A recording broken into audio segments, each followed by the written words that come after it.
Pertama, saya mohon keikhlasan. Mari walaupun tadi barangkali sudah membaca Al-Fatihah untuk hadratil marhum wal maghfirlah Kiai Haji Makhtum Hanan dari Babakan Ciwaringin yang malam ini di Hauling undang saya, tapi saya karena banyak kesibukan nggak bisa berangkat. Beliau itu salah satu kelebihannya, salah satunya itu ketika pemerintah mau membangun jalan tol Cipali itu, nanti akan mendekati pesantren, mendekati kuburan masyayikh Babakan Ciwaringin. Ya, mendekatilah 5 meter tuh. Beliau menolak, nanti ganggu khalwat, ganggu zairin. Dirayu oleh Menteri Agama, dirayu oleh Wakil Kepala BIN, waktu itu masih beliau lah, yes. Tidak. Nanti dibangunkan gedung sekian lantai, tidak. Nanti dikasih duit, tidak. Sampai tol itu belok. Kata Pak JK, itu negara rugi atau proyek itu rugi 150 miliar kalau belok. Kalau belok, menghindar jauh. Nah, itu salah satu kelebihannya. Nah, apa artinya saya cerita begini? Dulu baca Al-Fatihah baru saya cerita. Mari kita baca Al-Fatihah untuk beliau. Allahumma ighfirlahu warhamhu wa'afi'fu anhu waj'al jannata ma'wah. Allahumma aftah abwaaba sam'il ruhi fa innahu 'abduka al-faqir rahmatika wa maghfiratik. Bismillah wa ala millati rasulillah iftah abwaab sama'il ruhi. Al-Fatihah.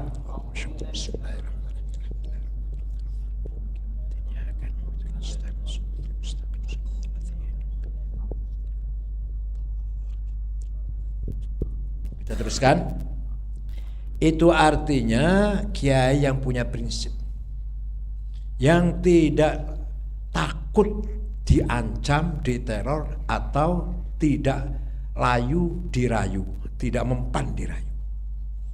Allah berfirman, surat apa, ayat berapa, cari sendiri Pak. Masuk Bakar Nusa cari sendiri ayat Quran. Mau ditunjukkan ayat nomor sekian. Itu kampungan, itu bukan NU itu kalau itu. Kalau NU gak usah tunjukkan ayatnya, cari tahu semua. Inna aradnal amanata 'alas samawati wal ardi wal jibali fa bayna ayyahmilnaha wa ashfaqna minha wa hamalahal insan innahu kana zaluman jahula. Dulu ada tawaran primordial. Allah menawarkan sebuah amanah kepada langit, bumi, gunung. Diberi amanah tiga makhluk ini tidak mau menolak. Bukan menolak itu menantang, bukan melawan, bukan. Wasfaqna minha, karena takut, ngeri kalau tidak mampu menjalankan amanah. Manusia ente ini, kita ini terima amanat itu. Gunung aja menolak, langit menolak, bumi menolak, kita menerima. Hebat gak kita ini? Hebat gak kita ini? Hebat. Menerima amanat dari Allah. Mahiyatilkal amanah. Amanah apa sih itu?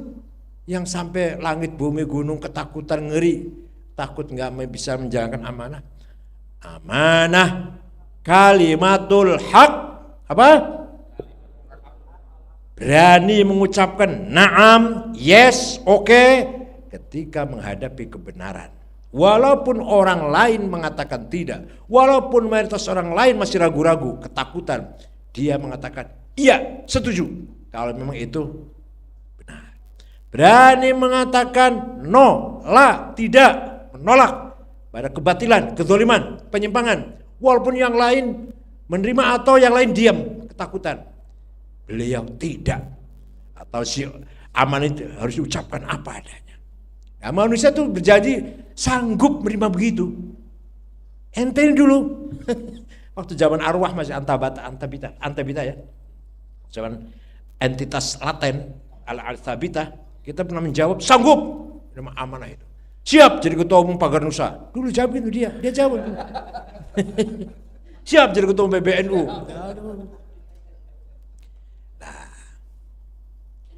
Mari kita contoh kalau Rasulullah contoh terlalu jauh ya. Kalau Rasulullah banyak, ya sepanjang hidupnya contoh semua. Wallahi law wada'u syamsa fi yamini wal qamara fi yasari ala an atruka hadzal amr lan atruka ala hadzal amr lan atruka hatta ahlik duna hatta ahlika duna. Seandainya orang Quraisy meletakkan matahari tangan kananku, orang terus kemudian rembulan tangan kiriku untuk agar saya meninggalkan dakwah ini, saya tidak akan meninggalkan sampai saya mati, sampai saya hancur. Itu Rasulullah. Berat kan ya? Berat ya? Berat ya? Agak turun lagi dikit, agak turun lagi. Kiai Haji Hashim Asy'ari dipaksa Jepang agar hormat ke timur. Apa jenenge? Jenenge apa itu? Saya agar hormat ke timur, ke Raja Kaisar Jepang. Menolak, digebukin, dipenjara 1 bulan di Mojokerto. Keluar dari penjara, tangan kanannya nggak bisa bergerak. Di penjara ditemani oleh, lah ini pamannya Ki Maktum, pamannya Kiai Solehin. Tapi waktu itu panggilnya Kang Solehin. Dari Cirebon, bukan dari Trengganu. Bukan dari Pati, bukan dari Cirebon. Dari Cirebon. Kang Solehin itu yang menemani kayak dengan setia menemani Mbah Hashim digebuki, ikut digebukin, di penjara 1 bulan. Kiai Zail Mustafa Tasikmalaya dibunuh, dipancung lehernya di Ancol oleh Jepang karena tidak mau menyerahkan hasil panen dan tidak mau mengarahkan masyarakat agar menyerahkan hasil panen ke Jepang. Kiai Hamid Rusdi di Malang di Brondong, sekarang jadi nama jalan tuh, walaupun bukan Pahlawan Nasional, ada jalan Hamid Rusdi di Malang. Kiai Ilyas Lumajang. Walhasil kita contohkan kiai-kiai yang dulu pernah sampai mati mempertahankan kebenaran. Siap Pak Ganusa? Siap. Kok siap di sini toh? Di sini siap, di sana nggak siap ya? Sekarang siap, besok nggak tahu ini. Mari kita tiru, kita teladani sikap kiai yang selalu mengucapkan kalimatul haq. Tidak pandang, la yakhafu laumata laim. Tidak pandang, tidak takut. Ini dari Mas MC, siapa namanya Mas MC ini namanya? Rahmat. Tidak takut komentar apapun. Saya dikira takut apa? Saya nggak pernah takut sama siapa, kecuali pada istri. Itu pun kadang-kadang, itu kadang-kadang tapi enggak seterusnya. Ya Allah. Oleh karena itu, mari kita upayakan, kita usahakan semampu kita. Kita niru Mbah Hashim ya barangkali jauh, kita niru Kiai Zail Mustafa ya jauh. Mari kita upayakan semaksimal mungkin menteladani, mengikuti, meniru ulama, para kiai, Nahdlatul Ulama yang telah berjasa besar membangun NKRI, menjaga Ahlussunnah wal Jamaah. Lah tiba-tiba ada kelompok yang nggak pernah berjuang, nggak pernah penjara, tiba-tiba nggak pernah bangun masjid, nggak pernah bangun madrasah, nggak pernah bangun sekolah, tiba-tiba khilafah. Gimana sih ini? Nggak pernah ngaji khilafah. Kok tiba-tiba khilafah? Iki piye sih? Kumaha sih ieu teh? Nggak pernah berjuang, nggak ikut berjuang, nggak ikut bangun masyarakat, nggak ikut bangun masjid, musola, madrasah, pesantren. Tiba-tiba khilafah. Iki piye sih? Masya Allah. Paham nggak? Paham nggak? Mari kita ikut orang sudah berjuang. Kiai Hashim Asy'ari, Kiai Wahid Hashim, bapaknya Gus Dur. Kiai Wahid Hashim itu termasuk salah satu anggota tim 9 panitia persiapan kemerdekaan Indonesia. Jadi waktu itu ketua PBNU itu Wahid Hashim, bapaknya Gus Dur. Anggotanya ketuanya Bung Karno, sekjennya sekretarisnya Muhammad Hatta, anggotanya Agus Salim, Kahar Muzakir, Wahid Hashim, Abi Kusno, Muhammad Yamin, Laimena Maramis. Itu panitia inti yang memerdekakan Indonesia. Artinya apa? NU dulu panitia, NU tuh hanya belum bagian yang wajar belum. Masih panitia terus. Panitia bela negara. Panitia apel Pancasila, kok panitia terus ya? Apa? Panitia kerja terus iya. Akidah kita jaga, kobilah negara lah kita jaga. Nggak pernah dapat ghanimah. Allah. Nggak pernah dapat BOS pesantren. Bos ya. Nggak pernah dapat berak raskin loh, nggak pernah dapat pesantren. Padahal kiai-kiai kampung, ada nggak kiai kampung yang ngajari ngebom, ada nggak? Gini ya caranya ngebom, ada nggak? Gini caranya berantem, gini cara demo, ada nggak? Kiai kampung walaupun sarungnya cap gajah duduk 3 bulan belum dicuci. Bajunya koko, kalau kokonya Mas Zul bagus, kokonya udah campur kuning itu. Kopiannya hitam campur merah. Rokoknya jarum coklat. Sendalnya lili. Tasnya kalau Nabil tasnya mereknya Delsi, Samsonet, 1,5 juta itu. Atau agak ningkat lagi yang Beli 6 juta. Kalau kiai itu tasnya di pojok tulisan Musyawarah Majelis Ulama Kabupaten. Minyak wanginya misik. Itu yang orang sebelah bisa batuk bau misiknya itu. Musolanya kecil, tikarnya sobek. Jeding tuh kamar mandinya nggak ada airnya. Ada ciduknya bolong. Masya Allah, ini sempurna banget nih, sifatnya sempurna banget. Baunya pesing, kuning sampai. Cocok nggak? Musola di kita cocok nggak itu? Padahal, Pak, Cirebon juga. Padahal kita yang melawan Belanda, kita melawan Jepang, kita panitia kemerdekaan Indonesia. Nasibnya kok gitu ya? Ya jadi apa dari Pokja, panja terus. Paham nggak? Tapi alhamdulillah bibarokatihim wa karamatihim sampai sekarang NKRI masih ada dan tidak seperti di Timur Tengah. Ini jangan salah paham. Agama itu akidah, syariah, akhlak. Pak Mas Yul tadi bicara akhlak. Paham nggak? Akidahnya kita Indonesia sama dengan orang Arab, sama. Rukun Islamnya, rukun imannya 6 sama. Iman billah, iman bimalaikatihi, iman bikutubihi, iman birusulihi wa anbiya'i, iman bil yaumil akhir, iman bil qadar wal qadar. Sama enggak? Arab, Jawa, Trenggalek, Pacitan, pojok. Ini pojok mana apa? Pojok mana? Pulau Lembu apa? Pulau Lembu apa ya? Madura itu sama. Wes, sudah? Sudah ya? Syariatnya sholat 5 waktu, puasa bulan Ramadan, haji umurnya ke Mekah, zakat 2,5%. Ini bukan ente, kira-kira itu. Ini mustahikin, bukan musakin. Sama orang Arab, orang Indonesia sama, sholatnya 5 waktu dan seterusnya lah ya. Itu syariat ya. Paham nggak? Sholat sunnah qobliyah ba'diyah sama, Qurannya sama.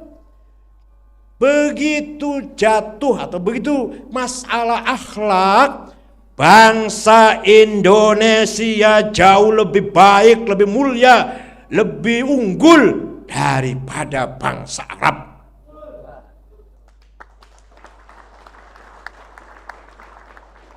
Tidak ada adik panggil kakaknya di sana, Kak, Mas, Bang, kakak, namanya doang. Saya pernah mendengar telinga saya sendiri, adiknya Raja Fahad, bukan diresmi, bukan, mau sholat dulu, Fahad, tangan Fahad.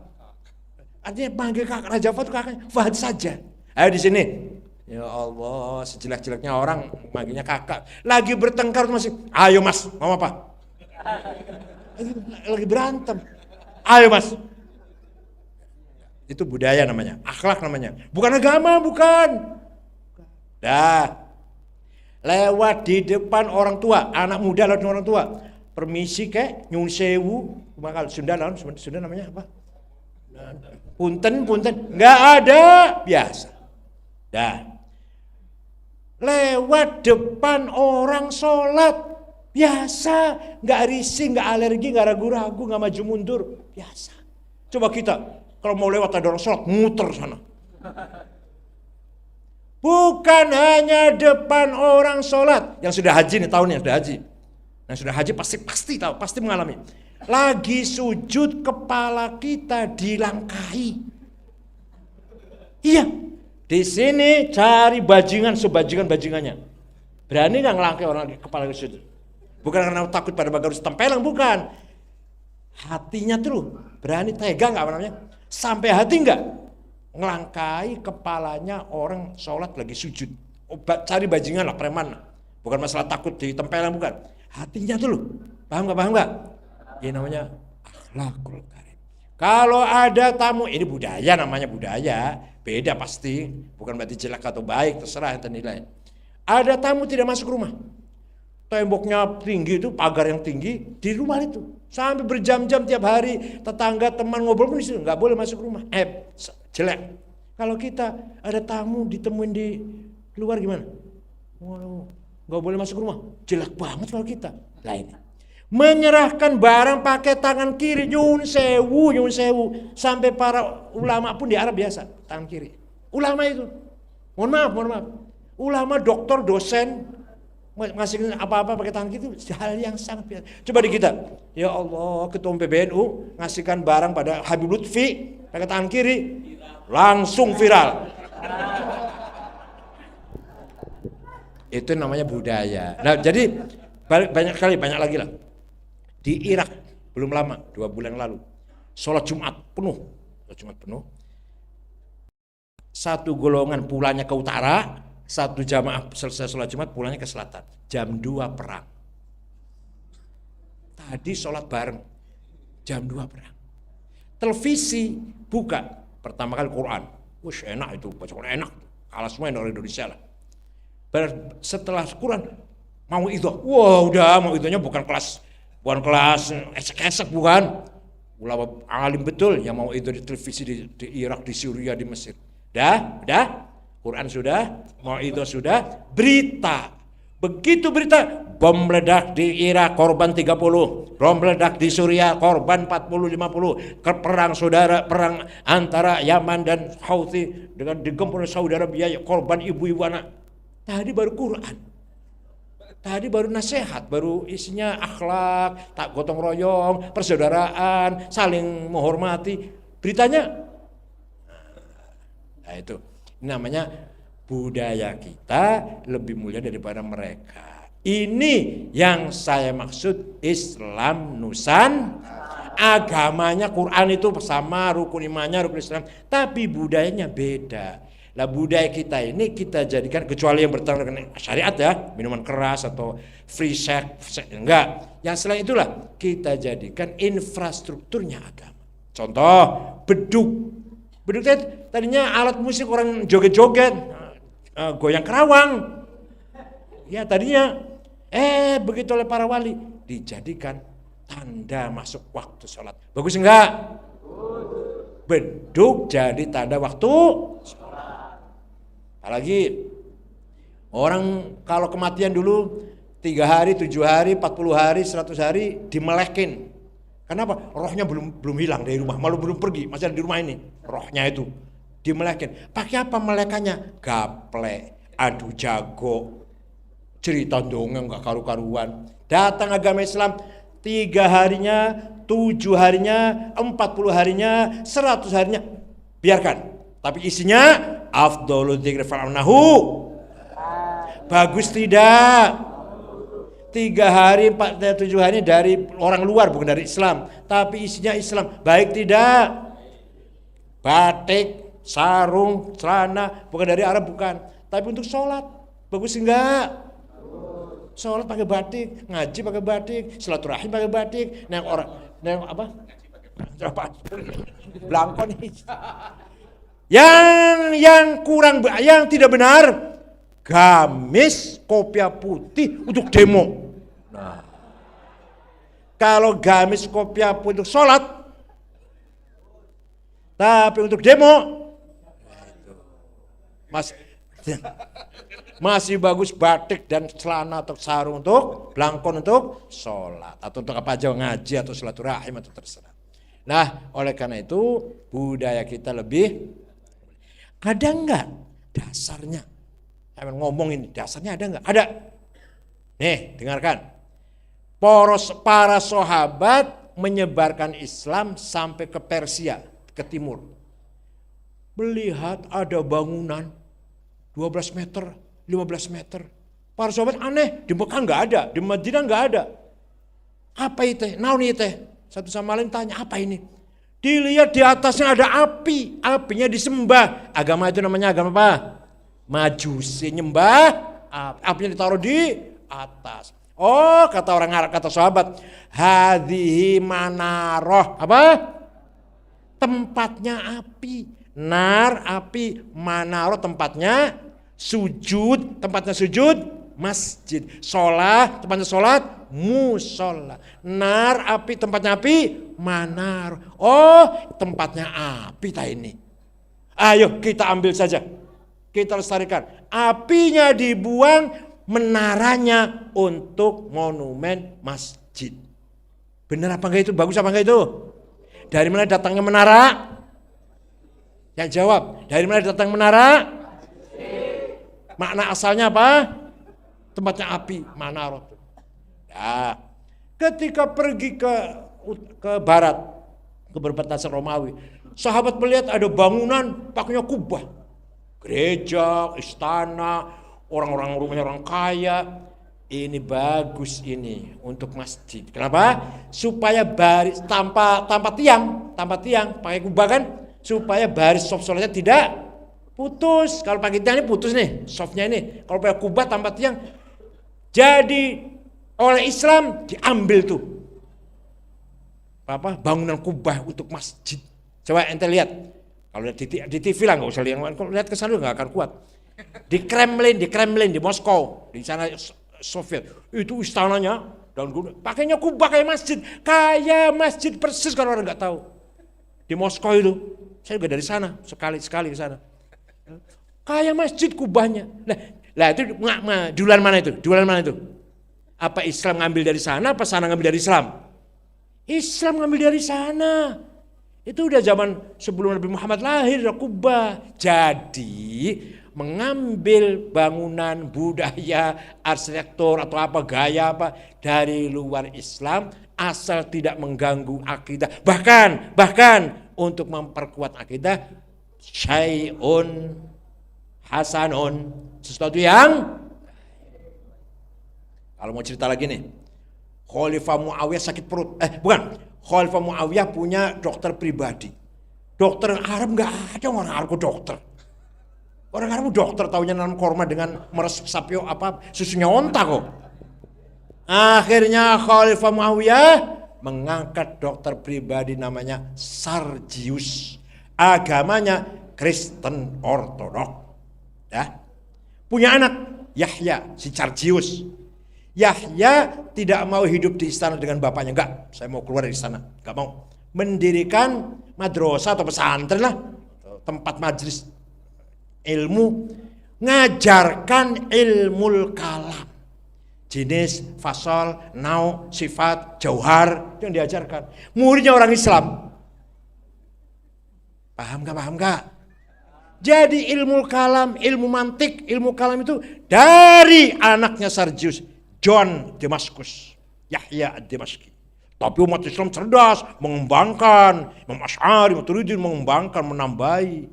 Paham tidak? Filsafat dari mana? Dari Yunani. Dikembangkan Ibnu Sina, Al-Farabi, Al-Kindi, Ibnu Rushd. Kembangkan. Itu namanya ilmu itu seperti itu. Enggak harus Arab. Ya Arab tak ya naik onta dong. Nah, Khalifah Abu Ja'far Al-Mansur ibn Abi Abdul Abbas As-Saffah, khalifah kedua dari Bani Abbasiyah, bapaknya Harun Rasyid.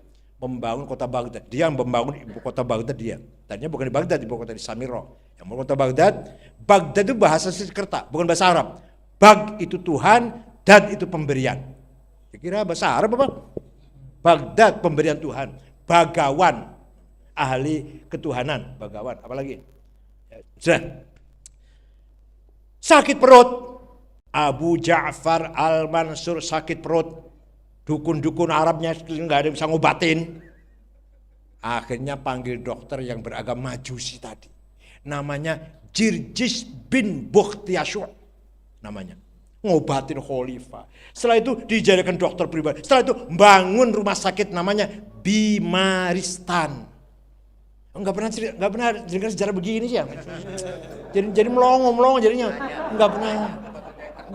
Ngajinya cuma wajibnya mandi saja. Jadi rumah sakit di Baghdad itu pertama kali bangun, lupa namanya udah. Jirjis bin Bakhtiasyur, agamanya Zoroaster. Kalau ilmu kalam pertama kali yang ngajaran siapa? Yahya ad-Dimashqi. Anaknya siapa? Dokter Muawiyah. Anaknya dokter pribadinya kalau Muawiyah Sarjius.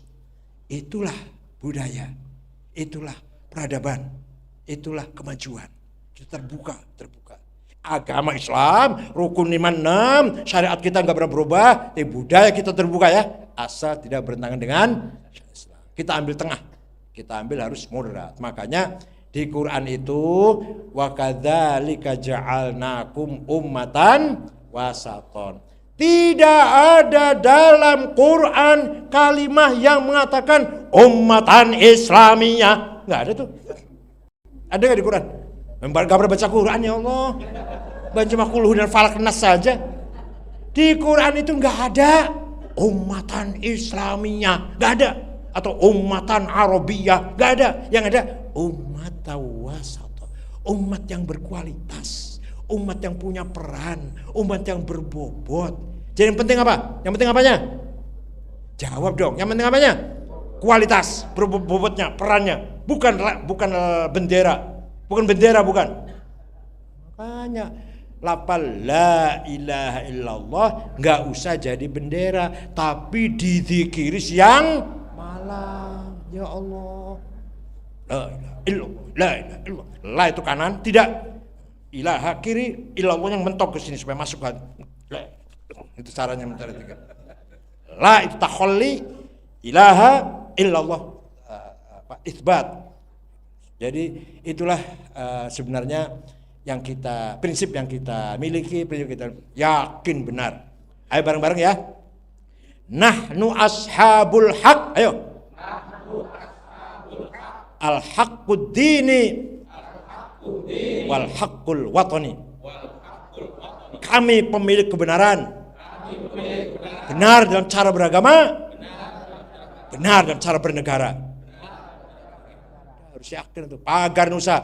Siapa tadi? Apa? Pembela kiai apa? Pembela, penjaga Pagar Nusa. Wah, berkhidmat untuk kiai, setia kepada NKRI, mengabdi setulus hati dengan harga mahal. Kalau harga murah enggak ada. Dengan harga begini, harga mahal tuh begini, Mas. Kalau untuk kiai ke dalam, ya kita enggak karena materi ya, enggak cari materi. Tapi kalau untuk menghadapi luar harus jelas harganya. Enggak ada gratis kalau untuk luar. Paham enggak? Kalau untuk beli perintah nyapu rumahnya kiai, lillahi ta'ala gitu ya. Kalau untuk ngawal kiai, lillahi ta'ala. Tapi kalau untuk ngawal bukan kiai, harus jelas. Kullu syai' lahu taman. Kullu syai' lahu qimah. Segala sesuatu enggak ada yang gratis. Harus jelas supaya dapat ghanimah. Kita ini cuma dapat akidah dan kobilah saja. Ghanimah enggak pernah dapat, ya Allah. Makanya kita ini kadang-kadang kalau Pagar Nusa enggak begitu. Ini yang Pagar Nusa sudah terkenal ashabul proposal. Padahal ketika Nabi Muhammad Mi'raj, ini betul nih, saya enggak guyon nih. Lagi Muhammad Mi'raj, lihat ada orang bangun dari kuburan besar tinggi. Mukanya enggak ada dagingnya. Umat Nabi Muhammad tuh, umat Islam, orang Islam. Jibril tanya, "Man huwa Jibril?" Siapa itu Jibril? Gagah tinggi kok enggak ada dagingnya mukanya tuh. Oh, niku itu umat panjenengan yang rajin bikin proposal. Betul. Ya bahasa bukan proposal, yang rajin minta. Yang tukang minta. Dikira Mi'raj itu ada itu. Oleh karena itu Pagar Nusa mandiri. Mandiri itu apa artinya? Untuk kita mandiri, untuk orang lahir, untuk orang luar, ya harganya dong yang benar gitu. Ya gitu ya. Mudah-mudahan dalam ulang tahun yang ke-33 ini ala barakatillah wa syafaati Rasulillah wazdada fi quwwa wa syiddah wa istita'ah, ditambah oleh Allah kekuatannya dan kemampuannya gitu ya. Mengembangkan silat pencak silatnya, mengembangkan kanuraganya Ini ilmu yang sangat langka, harus kita pelihara. Ini Islam Nusantara ini. Kita pelihara budaya pencak silat. Mudah-mudahan pencak silat sudah internasional belum? Sudah internasional belum? Internasional belum, artinya olahraga internasional sudah. Nah, ya. Harus menjadi internasional. Mumpung ada kesempatan, usia masih muda, masih semangat. Ayo kita bangun Paganusa yang bermanfaat, berbobot, berkualitas. Bukan hanya benderanya yang hebat, tapi manusianya yang harus hebat. Malah kita, alhamdulillah saya terharu, kok mau Paganusa ngaji Ihya. Ihya nih.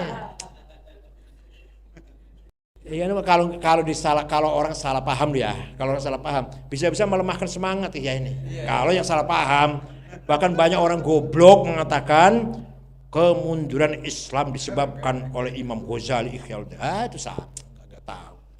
Imam Ghazali mengatakan Imam Ghazali itu hanya anti filsafat Aristoteles, anti filsafat kausalitas. Jadi ini sebabnya ini sebabnya ini. Tapi Imam Ghazali sangat terbuka dengan Plato dan Neoplatonisme. Enggak ngerti, enggak usah ngomong lah. Kalau enggak anti filsafat. Dia memang menulis buku namanya Tahafutil Falasifa, kerancuan tapi yang dituju hanya filsafat Aristoteles yang menggunakan sabab wal musabbab. Ini kausal, ini karena ini mati karena apa? Penyakit ini yang mematikan gitu loh. Imam Ghazali tidak, kullu min Allah. Ini cuma sebab. Hasil gitulah. Tapi Ghazali sangat menghormati Homerus, Empedokles, Pythagoras, dalam Ihya nanti ada itu. Hanya nggak disebutkan kolanya. Hanya Ghazali nggak nyebutkan Pythagoras berkata, tapi namanya Pythagoras saya tahu ini. Iya, catatan kaki nggak ada. Homerus ada, Pythagoras, Empedokles, Plato, Neoplatonisme yaitu coba Plotinus, ada semua di sini dahu-dahunya mereka. Karena ilmu itu lil jami', minal jamil jami'. Yang namanya kebenaran itu milik semuanya. Paham gitu ya? Oleh karena itu, amanah dari Allah, kita harus berani mengatakan kebenaran, apapun risikonya, dari menolak kedzaliman, penyimpangan apapun risikonya. Siap? Siap. Siap berkata iya terhadap kebenaran? Siap. Siap berkata tidak terhadap kebatilan? Siap. Malam ini apa besok masih begitu? Malam ini tok sejam. Syukran wa dumtum, selamat kepada Paganusa dan ketuanya Gus Nabil Harun. Gus Nabil ini cicitnya Mbah Khalil. Jadi ponakannya Gus Mus, bapaknya sepupunya Gus Mus. Nah, bapak saya Kiai Akil Sirot muridnya Mbah Khalil. Sama-sama muridnya Mbah Khalil dengan kakeknya sama teman. Terus dengan Kiai Mahrus Ali, Kiai Mahrus lebih senior. Dengan Kiai Bisri Mustafa, Kiai Bisri Mustafa itu bapak saya menjumpai pernikahannya waktu masih mondok di situ, nikah Kiai Bisri dengan ibunya. Nah, Kiai Bisri Mustafa punya cucu menantunya. Jadi ini kakak ini.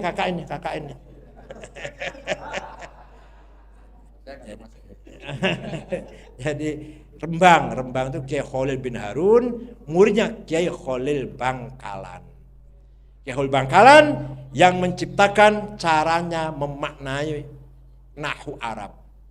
Ubtada utawi, khobar iku, fa'il opo. Ngerti nggak? Pernah ngaji nggak? Sampai syairnya terkenal.